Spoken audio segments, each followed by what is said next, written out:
let's start maybe, I would like to just get your take on what you think the outcome is going to be out here for Jagmeet Singh. We'll start with you, Charles. Well, I think Singh will win. I think it'll be narrow, but it's been a very, very odd duck of an election. I mean, there are some NDPers, and it is an NDP riding. It was won narrowly, as you mentioned, about 500 votes the last time. But consistently, this riding does come in well for the NDP. And there are some NDPers who don't want Singh to remain the leader, and they've been told by basically headquarters that if Singh loses, he's out. So you've got some NDPers who may vote for the Liberals or not vote at all. And then, of course, you've got some Liberals who believe that the best thing for the Liberals down the road in October is Singh being the leader, and so you've got some Liberals who will be voting for Singh. So for a whole bunch of reasons, my algebra tells me that Jagmeet Singh will win tonight, and he'll stay on as leader. All right, and let's get our other panelists to weigh in. So, Brittany, to you, what do you think?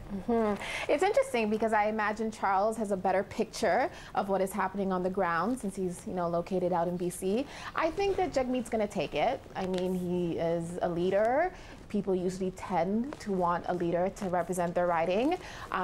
People have said, and I've witnessed it myself, he is a good campaigner. He connects well with people at the door and really connects to people and their issues. But also, if you look at the NDP's platform, it speaks to some of the things that the people in Burnaby-South want, and that is a housing plan, an ambitious housing plan.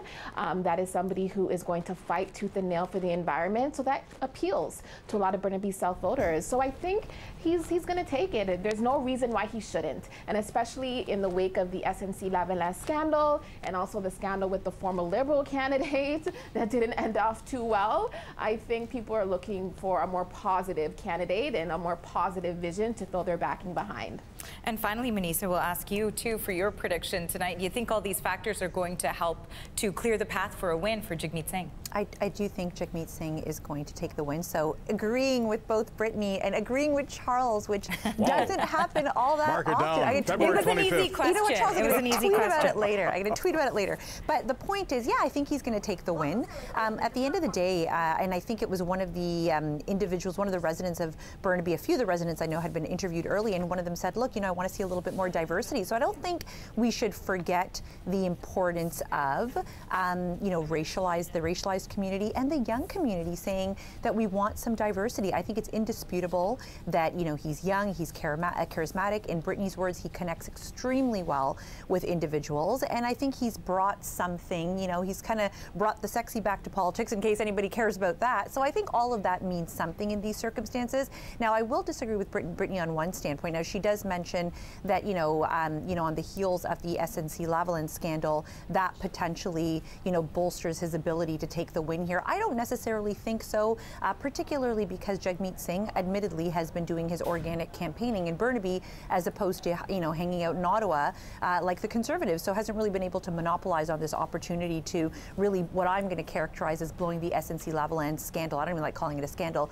Blowing the SNC-Lavalin issue out of proportion. Instead, what I think is really has helped him, and is what's probably going to continue to help him today, is the issue that took place with Liberal candidate Karen Wang. So I think if there's a Liberal scandal that's going to help Jagmeet, that's the one, and probably not SNC-Lavalin.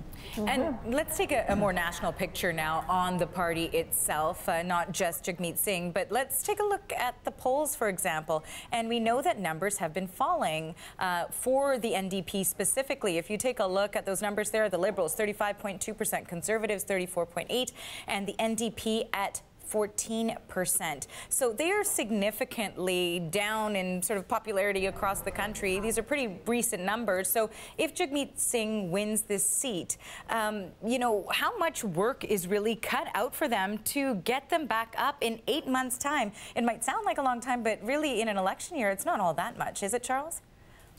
I think that not only is the number down, and not only is it a challenge, but for anyone who was watching earlier, they got a good beat on this on the CBC just about 15 minutes ago, when the reporter was telling us about Quebec.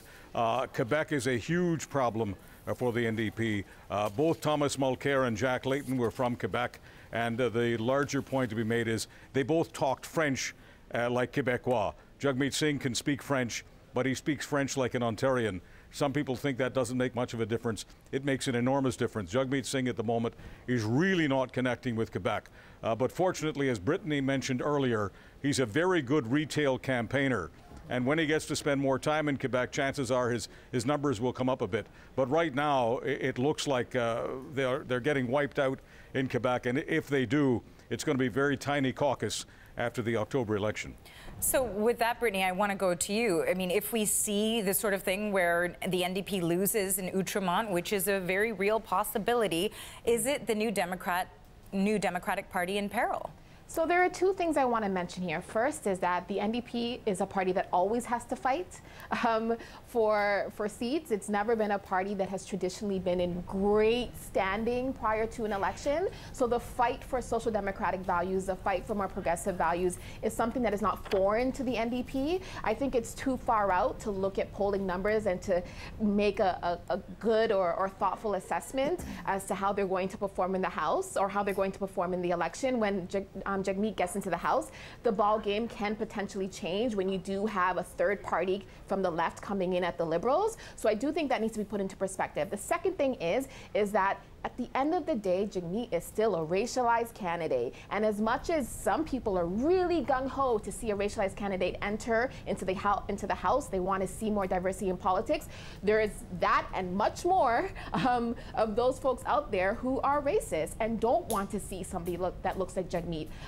represent the leader of a national party or represent them in the House of Commons. So regardless, it will be a tough race to have a racialized leader at the head of a national party. So there are going to be things coming in at all ends. But one thing that's for certain is that Jagmeet, he has stated that he's no stranger to adversity in politics, but also neither is the NDP. So what I hope is that they built in some mechanisms, they have some mechanisms in place so that they can prepare for what I imagine will be a long and hard campaign, but also a campaign that has some opportunities to really amplify some progressive policies, which I think you can see is already evident in their platform. So Manisa, we know that, of course, Jagmeet Singh, if he does win tonight, he will continue to be the face of the New Democratic Party. So does that mean that the country, or would you say that the country, to Brittany's point, is ready for a candidate of a different ethnic background? Well, ready-ish, and typical annoying lawyer response. But much of what Brittany said, I agree with 100%. I think if Jagmeet does win today, Jagmeet Singh wins today, and I'm certain that he will. We can't underestimate the power of his ability to not only connect with the racialized community, because we have those individuals who want to see the diversity, but historically there haven't been any strong candidates, and so they're not really voting. So I don't want to underestimate his ability to connect with those voters, potential voters, and also the young people who are just, again, who find Jagmeet Singh to be so appealing. So really hoping that those individuals come out during the federal election. But to your point, I really think that there's one of three possibilities. So possibility number one is he wins tonight, and it's a significant win with a significant amount of disparity, with the Liberals and the Conservatives. And I think in that case, Aarti, there's going to be less work to be done between now and the federal election. And again, if I was a strategic advisor to the NDP government, and I am absolutely not, I would say tackle and focus on the issues like inequality, things where, back in 2015, Mulcair was not able to make any strides in that area, and Jagmeet Singh is doing particularly well. Option number two is he wins, but only wins, by a little. And then I think the work is strongly cut out. And in the unlikely event that Jagmeet Singh does not find success today and the NDP party is left with a seatless leader, well then, again, this is a lot of conjecture on my part, but I think the NDP party becomes completely obsolete in those circumstances, at least as it relates to this year's federal election. And I guess an important question here, too, is the fact we are sort of all answering and operating under the assumption that there's a prediction that he will take Burnaby-South, but there is the chance that he will lose Burnaby-South. And certainly we know that in BC politics, polls have been wrong before. So, Charles, to you, if he doesn't win Burnaby-South, what happens to the party? There has been some talk of him being ousted as leader. What goes on with the NDP? Well, one of the things, and I don't pretend to be, the great friend of the NDP, but I'm just looking at this as down the middle as I can, and just looking at, leadership qualities. The NDP has a person who in my opinion, in the next leadership campaign, could easily go toe-to-toe with Scheer and Trudeau, and that's Nathan Cullen right here in British Columbia. Nathan Cullen ran well but lost to Thomas Mulcair. There was the Quebec factor as well there, and that really helped Mulcair. But the point is, if Singh were to lose tonight, and the people in the NDP, whether it's at the grassroots level or the executive level, could convince Nathan Cullen to get into some sort of contest. If Nathan Cullen, as I say, were the standard bearer in October, I think the NDP would be highly competitive everywhere. Yeah, I disagree with that. All right, you disagree with that. I have very short amount of time left, so I'm going to go first to you, Manisa, and then to you, Brittany. How does that sound? Yeah, okay, go ahead. So yeah, just very quickly, I mean, I strongly believe that if Jagmeet Singh, where he's doing again his organic campaigning, that means the face-to-face, you know, knocking on doors. If he's not able to bring home a win in Burnaby, I think the credibility for the party goes down the drain. Now, to Charles' point, I'm not necessarily saying that I disagree with, you know, how qualified this other candidate might be. I'm just saying from a macro standpoint, I think the party just loses credibility, because if you can't convince the people where you're doing your organic campaign, I mean, how are you going to, how are Canadians on a national level going to be able to believe in you as a leader?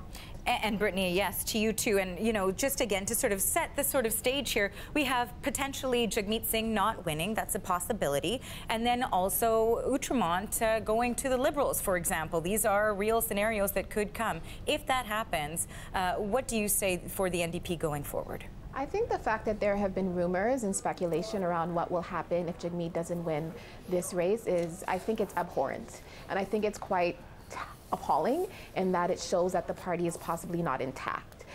Everybody should be backing Jagmeet at this point. I agree with Muniza in terms of that if the party can't deliver on this, then and maybe it speaks volumes in terms of other things. So this speculation thing, I'm actually not going to give into it. And I think if Jagmeet doesn't win, he's leader of the party, the membership chooses the leader. So I'm not really understanding why leaks have come forward or come out in terms of who's going to be coming in or who's going to be positioned or how he's going to be pushed out. The membership chooses the leader. So maybe people need to circle back and think about why the NDP is a grassroots party in the first place. But he's leader as it stands now, and if he wins, which all predictions says he will, if he doesn't win, then we'll see what this leader does after the election, but it lies in his hands and in the people that are in his office. Well, we know in the short term we won't have to wait very long to find out how this plays out, this particular storyline. Thank you to all three of our panelists.